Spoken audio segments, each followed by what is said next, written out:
Good morning. Apparently it's still daylight savings time. The clock up there says 10:15, so we're a little over time already. This is our final convocation for the fall, and it's a good one to end our fall semester on, as it is the student lecture for fall 2018. I got records of this that go back now to 1961. This tradition in which faculty elect 2 students, students elect 2 faculty to do a lecture each year. And I'm very pleased that this year's student lecturer for the fall is Amanda Biggs.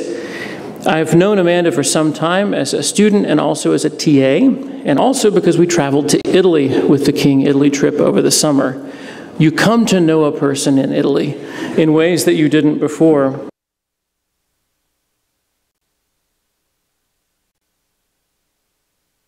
But Italy, it's been censored by the 5-second delay.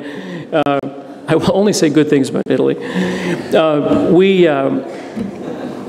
We've had a number of different kinds of interaction, therefore. I first got to know Amanda in a 19th century Europe class in which she never spoke, but then handed in material that was really good, and I thought, wow, this is impressive work.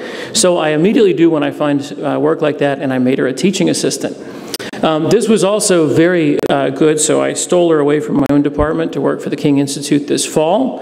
And even this morning, even when she's the speaker, she still provided her own water, which shows just how on the ball she is as the King Institute speaker. I got the poster, though. This was a symbolic moment as I brought the poster over myself. In Italy, those traits of being a good student and being somebody who was terribly responsible were only reinforced as over and over again, those of us who were faculty on the trip would say, "Oh, Amanda will take care of it." And it worked every time. I'm not sure that we would have made it back as a group without her. She has been at King. She grew up in New Orleans before moving to the Tri-Cities area. Homeschooled for a while. She graduated from Virginia High School. I almost forgot. Virginia High School, and then came to King, where she is double majoring in political science history and cybersecurity. Along the way, she got an FBI internship a couple of summers ago, and the FBI, like me, were so impressed that they hired her back. So she's already a full-time analyst while continuing to finish her final semester at King, and will continue with the FBI after graduation, so watch yourselves during the talk. She's got eyes on you. We are also joined this morning by her husband, Josh, who's there in the second row. Please say hello to him after the fact if you want to. And join me in welcoming Amanda Biggs.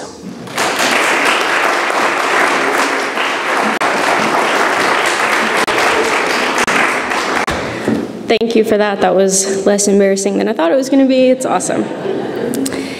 So when I found out that I was going to be speaking here this semester, after like the initial wave of anxiety and panic had passed, I started thinking about how I could take those 2 degrees and speak about something that kind of incorporated both. So like he said, political science and IT, the first thing that came to my mind was political polarization and how social media has impacted it, and in my opinion, and I think there's evidence that it has made it worse. Just to be clear, when I say polarization, I mean this sense that we have as Americans that we aren't interested in compromise anymore, right? That all Republicans think Democrats are evil, and all Democrats think that Republicans are idiots, right? That's the stereotypical categories we seem to fall into. There's no civility in politics anymore, and that's how it seems. I picked this topic because I think it's more relevant than ever today. It worked out great, being the day before midterm elections. I didn't plan for that, but that's awesome. And I think it's really relevant to us, we who are in college right now, because we're at an age where we're choosing a major that's going to ultimately determine our career. We're at a time in our life where we're starting jobs, beginning careers. We're going to start families soon, and we're very much concerned about the kind of America that we're going to be living in and working in and starting families in the future. It's also relevant as far as social media goes, because I think our generation is impacted more than any other by social media, right? We've grown up with that. We don't know really a world without Facebook. So again, especially relevant to us. I believe that the internet and social media has caused what seems to be a deeper divide among Americans than ever. I think that a lot of us are concerned about the direction our nation seems to be heading. And by that, I'm not referring to a specific political party or a movement or a politician, but just about the polarization that seems to increase with every election. Every Supreme Court justice who's nominated, it seems to make it worse. Every person in America seems to fall into one of two groups, Republican or Democrat, and those two groups seem more radical every day. There is evidence that social media has made it worse and has played a significant role in polarization recently, and I'd like to talk about that this morning. I do believe, however, that if we know and understand how social media works and why we see the information that we do online, that we can start making better decisions about what influences us. So just to give you kind of an outline of how this is going to go, first I'd like to talk for a little bit about social media itself, how the platform works, how advertisement targeting works, and then talk for a few more minutes about how we interact with social media and how maybe we are making it worse ourselves, and then finish up by talking about how what steps we can take to make this better and to minimize the impact that it's having on us. So I'm going to start with a couple questions for you guys. If you would participate, that would be awesome. By show of hands, how many of you read the newspaper every morning before school or work? A couple of you, right? How many of you watch the news every day? How many of you would say that that's where you get your information? Like 4 of you. Right.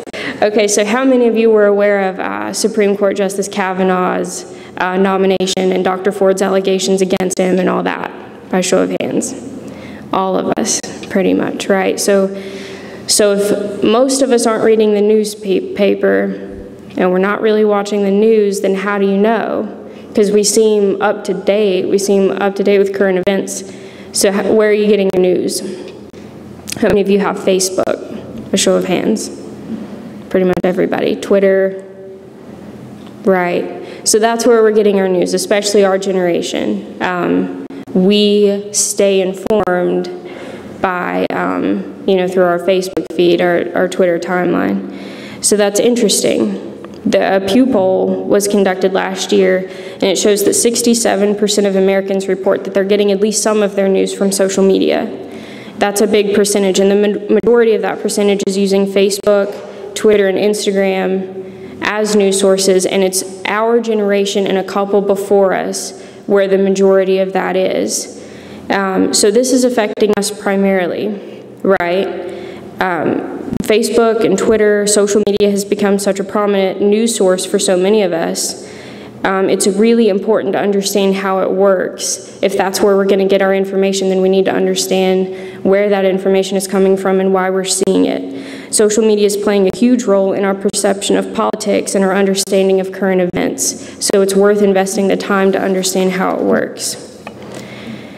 In regard to political polarization, and this is where I'm going to kind of get into how Facebook and Twitter work, the most important thing to understand is how data is collected for advertisement targeting.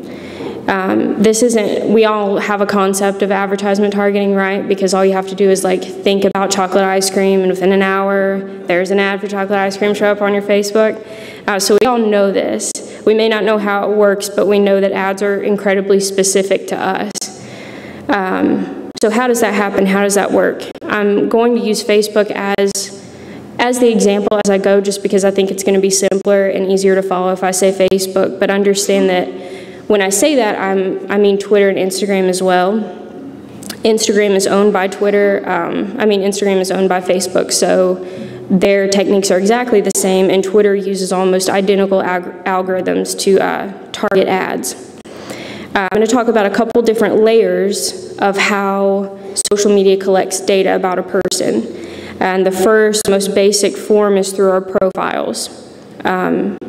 We intentionally give Facebook that information right up front. When you create a profile, you make that decision to give them this information about yourself. And we think of it as a way to connect with people, and it is, but understand that Facebook now has access to all of that. What does a typical profile include? It includes things like the places you've lived, the jobs you've had, your education history, your religious and political affiliations, information about your family members and your friends, and then you throw in extra stuff like musicians you like and authors you enjoy to read, politicians you agree with, places you like to eat, places you like to shop, and that's a lot of information, right? Understand that even if you don't spell all of that out in your Facebook profile, that Facebook makes assumptions and educated guesses about those categories regardless. How many of you seen Criminal Minds? Criminal Minds. Oh, good. A good number of you. Perfect. So as I go through this, I want you to kind of think about Criminal Minds. For those of you who haven't seen it, it's a TV show about an FBI unit, behavioral analysis unit, and they go to crime scenes, they look at evidence that the bad guy left at the crime scene, and then they make judgment, educated guesses about that person based on what they saw. They collect information, they use that information to make good guesses, and the goal is to catch the bad guy, right? So whether it's Facebook or Twitter or Instagram, they take that information, they use it to make educated guesses, except the goal is to begin to show you things that will be effective for you as a person, things that will influence you specifically as a person. So just kind of keep that in mind. Hopefully it'll help you like follow this, and if you start to think of Facebook as a profiler, hopefully that'll help. So that's our first section, is a profile. The second that I'd like to talk about is what's called a pixel. A Facebook pixel is a line of code that enables a website through Facebook or Twitter or whoever to track your movements online. There are more than 11 million websites in the US with an embedded pixel. There's not a running total of like every website out there, so it's not possible to say what percentage that is of all websites, but understand that pretty much you're safe to say every website you visit has a pixel and is reporting your actions back to Facebook. Pixels track what you browse, what you click on, what you add to your cart, things like that. And that's how Facebook seems to know about the things you've searched online, right? If you're looking for a new pair of tennis shoes and you search it in Google, like 2 hours later, there are a bunch of ads for new tennis shoes on your Facebook profile. And that's how that happens. Even if you don't have a Facebook account, Pixels are still tracking that information. Pixels don't make a determination about, okay, Justin Van Hoy has a Facebook, so we're going to send this back to Facebook. That's not how it works. They're collecting data, and if you don't have a Facebook profile, it just goes back to your IP address. You don't have to be logged into Facebook for it to work either. Understand, I don't want to present these things as if they're bad. This is awesome technology. This is great for business. This makes shopping way easier. This makes it easier for companies to get products out to you that you would be interested in. In relation to politics, maybe not such a good thing, but it was developed for business, and it's awesome technology. So we've talked about profiles, a pixel, and keep it, just think in your mind about the information that's been collected. All this information about you on your profile. Now they have all this information about pretty much everything you do online. And finally, I want to talk about Facebook quizzes. So raise your hand if you've taken a Facebook quiz. Yeah, so like a lot of you raised your hand and the rest of you lied, because I know that you all take them. You're bored, it's like late, you can't fall asleep, and you're scrolling through Facebook, and you come across a quiz that's like, could tell you which Jonas brother you would be if you were a Jonas brother, or like what flavor cupcake you would be if you were a cupcake. The quizzes are stupid, right? And they don't cost anything to take. So why are they there? Have you ever asked yourself when you take one, who put this out here and who's sponsoring this? There is a purpose for them, and it's to collect data. The data firms behind these want your information, and every time you agree to take a quiz, you're agreeing to give them your information. As a standard, every time you take a quiz, you give away information about your friends, the photos you were tagged in, posts on your Facebook timeline, your work history, education, location, and religious and political affiliations. And that's just a standard. Many take a lot more information than that. And again, we're keeping like this running total of all the information that's out there about us on the internet. Then think about the kind of questions they ask you, right? So if it were a quiz about which Jonas brother you would be, the questions never have anything to do with the Jonas brothers, right? Or if it's the cupcake quiz, none of the questions have anything to do with cupcakes, because that's stupid anyway. Like, there is no cupcake for your personality. So what kind of questions are they? They're personality questions, right? They're questions about the way you think and what influences you and how you view the world. That's like sensitive information to give away. We give that information away without knowing who's behind the quiz, without knowing where they're sending that information. That's scary. So those were kind of the three levels I wanted to talk about, and keep in mind that that's a very surface level explanation, but we've got profiles, online activity, and then personality type questions from Facebook quizzes.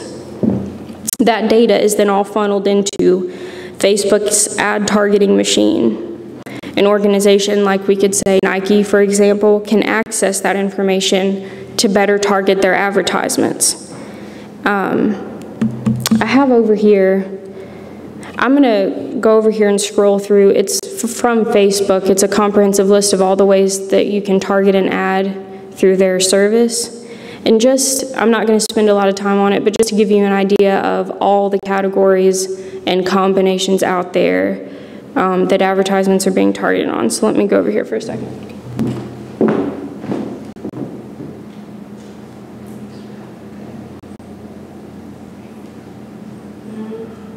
Maybe? Yeah, okay. You probably can't hear me, but just kind of follow along. Location, age, gender, relationship status, education history, work, financial status, whether or not you own a home or rent one, ethnic affinity, the generation you fall into, whether or not you're a parent, your political affiliation, all these different interests, all these different things that you could be involved in.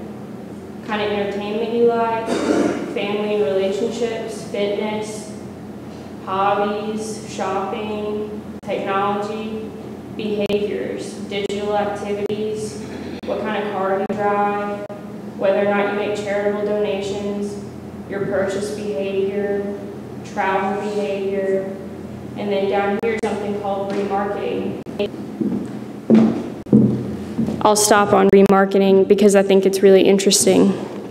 Remarketing means that, say if you are Donald Trump's campaign team, and you say, I have 100 people here who are hardcore Trump supporters, and we know that they are very easily influenced by our platform. They can go to Facebook and say, all right, here are 100 people who we know are influenced by our ads. We want you to take them, analyze them and what they like, what their hobbies are, what income bracket they fall into, and make more groups just like them. Does that make sense? They can say, okay, we know these people are affected by what we have to say, so we're going to ask Facebook to make a whole bunch of other groups that we know will be influenced by our advertisement. The point that I'm trying to make is that because of social media, because of Facebook primarily, political campaign teams can access so much more information about you than they ever could. Facebook has become this huge database of information about each of us that can be accessed by anyone who has the money to pay for them. And awareness of that, I think, is good. Understand that these ad targeting categories and combinations are really good for business. Again, I don't want to present all of this as if Facebook is evil or like Mark Zuckerberg is trying to overthrow our democracy, because that's not it. These things were built with good intentions, but I think they can have really bad implications on our political structure if we don't understand them. So let's take this then and apply it to politics. What does this look like in a political campaign? Politicians have realized the power of internet campaigning. Barack Obama spent about $22 million on online political ads. But in 2016, campaigns spent $1.4 billion on digital ads. Trump's digital marketing executive, his name's Brad Parscale, and I'm going to talk about him a little bit. He claims that he ran anywhere from 50 to 60,000 variations of Facebook ads each day during the Trump campaign, all targeting different segments of the electorate. What does that mean, different segments of the electorate? Online ads aren't regulated like ads on TV, right? If you're running for office in the United States, there are regulations about what you can run on TV, about having a consistent platform. We don't have those regulations for online ads yet. That means that any candidate using Facebook can put a campaign message promising one thing in front of one group of voters while simultaneously running an ad with a completely opposite message in front of a different group of voters. The ads themselves are never posted anywhere for the general public to see, which is called dark advertising, and the chances are no one will ever be the wiser. So why is that a problem? Why is it wrong for a politician or a campaign group to show you only things that you agree with? It's one thing for a business to show you only the products you might be interested in. It's another for politicians to show you only the campaign promises you agree with. Back in 2002, Cyrus Crone, who was the manager of political advertising for the Microsoft network back then, he warned that mass marketing went away and micro-targeting has taken its place. He said it was a fundamental threat to democracy. Ann Ravel, a former member of the Federal Election Commission, she said the way to have a robust democracy is for people to hear all ideas and make decisions and discuss them. With micro-targeting, that is not happening. Campaign teams are able to turn your newsfeed into an environment where all you see is what you want to see. Your ideas are constantly confirmed and hardly ever challenged. But political manipulation like that isn't new, right? I asked Professor Helt about the Richard Nixon strategy. Hopefully that rings a bell with some people in the room. Maybe it doesn't, that's okay. The Southern strategy was an electoral strategy to increase political support among white voters by appealing to racism, right? And that far outdates Facebook and Twitter.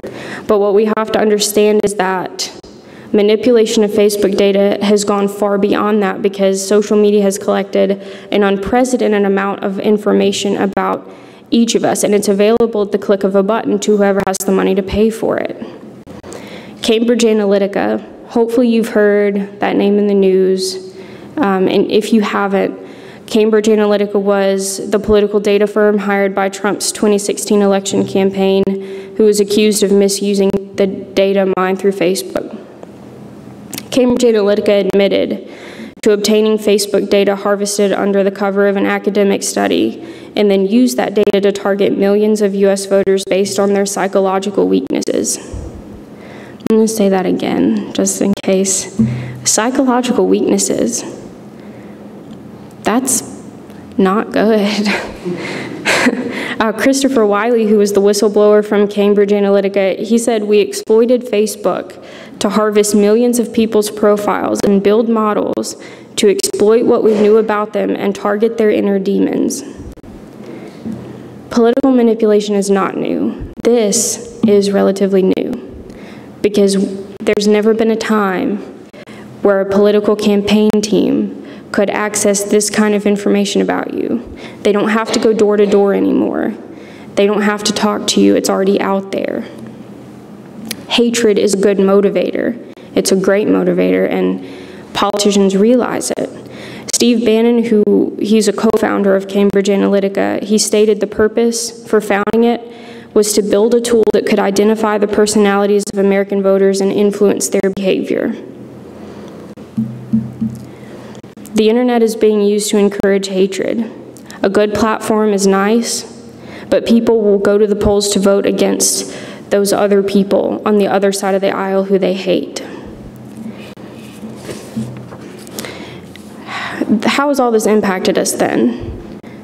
This has been happening for years now, and if the last election is any indicator, it seems to have made us more polarized than ever.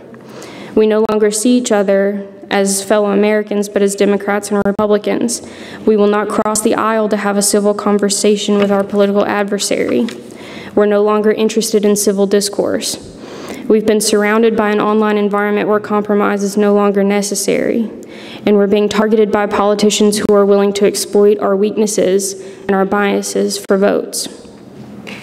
That kind of finishes the section about social media and how it works and how data is being manipulated. And I want to talk for a couple minutes about the part that we play in this, right? Because every day we are interacting with social media, and we are, in my opinion, making it even worse.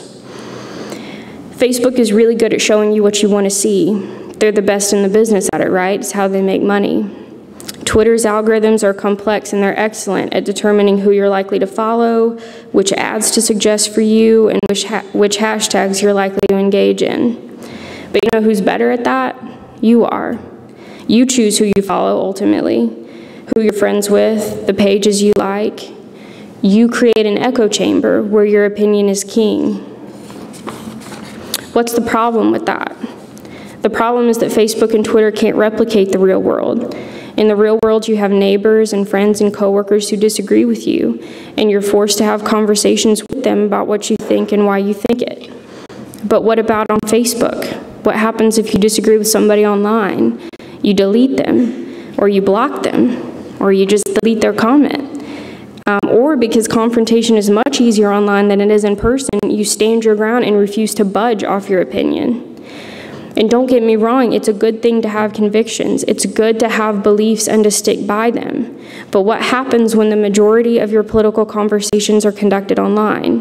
What happens when you're able to post whatever you want, say whatever you want, you're never held accountable by your fellow Americans sitting across the table from you? You become biased, and then your bias grows stronger.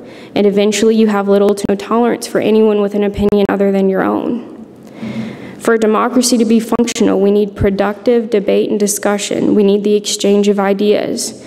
The internet and social media, more specifically, is making it more and more difficult to engage in civil discourse. I've talked a lot, and I hope that you all have an idea of like the echo chamber that we can create, you know, between the way Facebook works and between the way we tend to be by picking out the things that we agree with. It creates this bubble online where you don't have to confront anyone who disagrees with you, and you are constantly confirmed in your beliefs. So, is the answer to just expose yourself to differing opinions online? Can you fix this by friending a bunch of new people or by liking a bunch of pages you disagree with? I don't think it is. I want to talk to you for a second about a study out of Duke University that was published in the Proceedings of the National Academy of Sciences. The purpose of the study was to attempt to introduce people to a range of opposing political views on a social media site such as Twitter. They based the study on the knowledge that people become more inclined to compromise on political issues when they spend time with people who hold opposing views. Face-to-face meetings can override negative stereotypes about our adversaries, paving the way for negotiation. So I want to try to explain this study as quickly as I can. It basically took two groups of people, one group that identified as conservative and one that identified as liberal, and they were on Twitter. They took these groups, they looked into their profiles to make sure that they really were who they said they were, they really believed what they said they did, and they said, okay, yes, these people are conservative, these people are liberal. They took the two groups and observed them for a period of time. At the beginning of that period of time, they asked them a set of 20 questions. The questions were about hot issues like gun rights, immigration, abortion, inequality, things like that, things that conservatives and liberals typically would disagree on. They asked them those set of questions, recorded their answers, and then for a period of time, they observed their online behavior. At the beginning of the study, they randomly selected 50% out of each group and incentivized them to follow a bot on Twitter. One of the bots was liberal, so say 10 times a day, that bot was retweeting liberal politicians, not-for-profit organizations that are considered liberal, and the conservative bot did the opposite. Right? And they incentivized 50% from each group to follow the bot who they disagreed with. Does that make sense? So 50% from each group during that observation period were being exposed to ideas that they disagreed with online. What did they find? Of the Republicans, they found that compared to those who did not follow the liberal bot, those who did exhibited substantially more conservative views after just 1 month. The greater the number of liberal tweets the Republicans absorbed, the more conservative they became.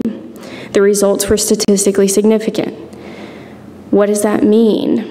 It means that having a face-to-face conversation is good for compromise, but the opposite is true online. The ultimate finding of the study was that attempts to introduce people to a range of opposing political views on a social media site such as Twitter are not only ineffective but counterproductive. Why is that? I think that there are really two big reasons. One is that when you have a face-to-face conversation with someone, you're exposed to their tone of voice, their body language, their facial expressions. You hear about their experiences, you hear their evidence for what they believe, their reasons, and you are also contributing the same. That's the kind of environment where compromise happens. That's the kind of environment where you can relate to somebody and you can say, you know what, hey, I don't agree with you, but I see where you're coming from. Like, you are a person, an intelligent person who disagrees with me, and I get it. That is good. That cannot be replicated online, right? Like, we all know it's not healthy to sit in your mom's basement and talk to people online and have no real friends in real life. The same applies to political conversations. It is not healthy for all of your conversation to be online. The second reason, I think, is because a lot of what's shared on Facebook or Twitter or whatever is hateful or completely false, right? Accountability is found in real conversations, not on Facebook. It is much easier to insult someone online. Like, if I was mad at Dotterwijk and wanted to say some really bad stuff about him, it would be easy for me to hop on Twitter and do that, right? But it wouldn't be easy to do it to his face right now. Or it would be significantly harder. Exactly. The pouty face, like, I can't deal with it, right? So we become much braver online, probably braver than we should be. I want to try to apply this in the real world for a minute. Do y'all remember when Colin Kaepernick was announced as Nike's like big representative or whatever for the year? What happened? You saw Americans split into two groups, and for the sake of the argument, say that typically conservatives disagreed with Nike's decision to do that, and liberals typically agreed. So you had one group of people who were like out on Facebook, screaming their opinion in all caps, and like burning their Nike gear in their backyards, right? And you had another group who reacted very strongly to that. I think Nike has some of the best ads ever. Like, they're so motivating. I could be on my sofa, like, eating Reese cups and see an ad for Nike, and I'm like, heck yeah, man, I could run a marathon right now. They're awesome, right? And so, as good as their ads are, maybe I'll buy Nike tennis shoes the next time I go, the next time I need shoes. It was pretty motivating, but I'm not going to run out and buy Nike tennis shoes right now because of the commercial. But what happened when they ran with Colin Kaepernick? You had people who didn't even need tennis shoes buying like 7 pairs of them to prove a point. They were doing it out of spite. Nike's stock skyrocketed the week after they made that announcement. So be realistic. Nike is a business who is interested in making money. Do you think that maybe businesses have realized, just like politicians have, that hatred is really motivating? I'm sure there are plenty of really nice people who work for Nike, but do you think that maybe the goal was more about making money than it was about backing, Colin Kaepernick or whoever else? Be aware of that, because there are a lot of people out there who are willing to incite hatred for money or political gain or whatever else. That kind of finishes the section about how we are making the situation worse, right? We've looked at how Facebook is creating this environment where we're always right. We've talked about how we are probably making it worse. And it was really depressing, right? Like that whole thing, that whole talk was super depressing.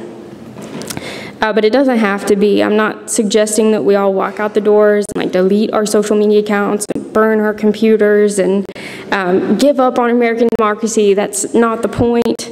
I do believe that we can fix this. I think that this can be walked back. But I think that in order to fix it, we have to start somewhere. And the first step is to understand that there is a problem. Understand that Facebook has changed the game, that the internet has changed the game. Your information is out there, and likely a lot more of it than you thought. So what can you do? What can you do to make this better? The first is to be selective about who and what you allow to influence you.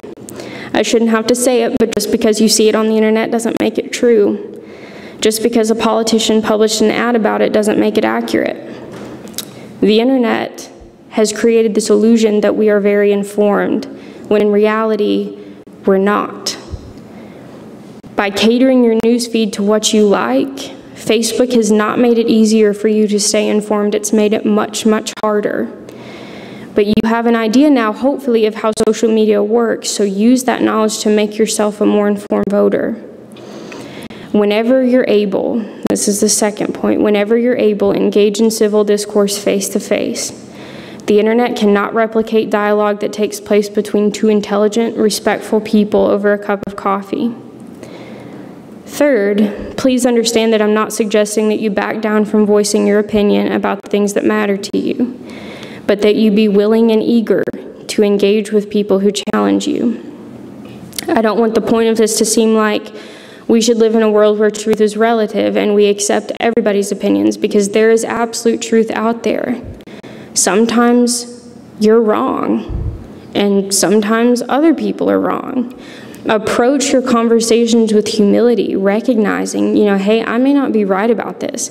This person who disagrees with me is intelligent and has reasons for believing what they do, and I need to approach them with the knowledge that they might be right about this one.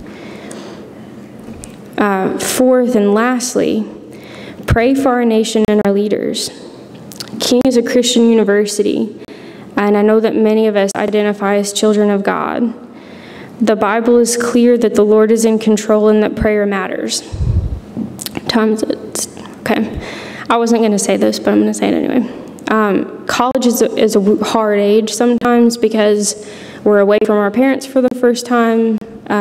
Many of us were exposed to a lot of ideas that we've never heard before. We're exposed to a lot more of the world at this age, and it's easy to doubt a lot of the things that you've believed, or to doubt even that God exists at all. Personally, I never struggled with doubting that God existed, but I did really struggle with believing that God cared about me as an individual and heard me pray as an individual. And that was really because, for one, I was exposed to a couple people who I respected who believed that God was just so big and so powerful that there's no way he could care about one person individually. And also because when you get out and you're exposed to a lot more of the world, you realize how bad some people are, how much bad there is in the world. Bad things happen to good people, and it's really hard to wrap your head around how God can be good and care about you as a person, but allow all the bad things to happen that he does. And I don't really have time to go into that, but understand that God does care about you as an individual person and that your prayers do matter. I'm going to read 2 verses. One is from Ezekiel, and just to give you some context, it's a chapter about God's judgment on Israel. The Lord says, "And I sought for a man among them who should build up a wall and stand in the gap before me for the land, that I should not destroy it, but I found none." The second is from Psalm, and it's the same context. The Lord says, "Therefore he said he would destroy them, had not Moses, his chosen one, stood in the gap before him to turn away his wrath." These are 2 of like hundreds of examples I could have showed that the prayers of one person, they do matter. And you could be that one person. I'm concerned that many of us are spending much more time scrolling through social media ads than we are spending praying for our country.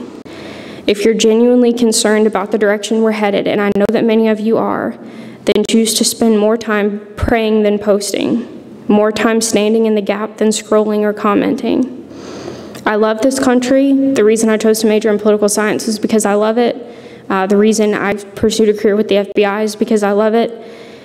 And I believe in the American people. I believe that we can do better than this. But I believe to fix this, to walk this back and make it better, we need to understand what's going on. We need to understand how we're being manipulated. And hopefully you all have a better idea of that now, and you can use that to start making good decisions and making yourself informed about political issues. And that's all.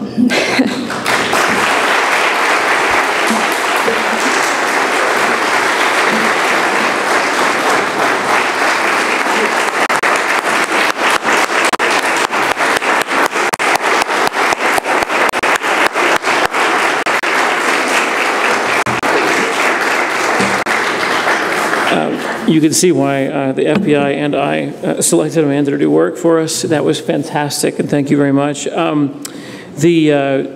will take the privilege of being your professor and employer here to make two slight corrections. One is that Facebook ads are not always right. Mine go on about hair loss and the early bird special at Piccadilly Cafeteria, Hagar Sandsabelt slacks. And clearly those are not targeted to me. I don't think I have anything to do with those. Also, as for personalities not having anything to do with cupcakes, frequently my personality has been described as that of a cupcake. So I think, you know, minor point of correction. As is traditional in lieu of cash, we provide our speakers with a handsome plaque and a handsome phone sleeve. So this can go with you, Amanda. But thank you again for the hard work that went into that. Thank you all for being here. See you in the spring. And please join me again in thanking Amanda.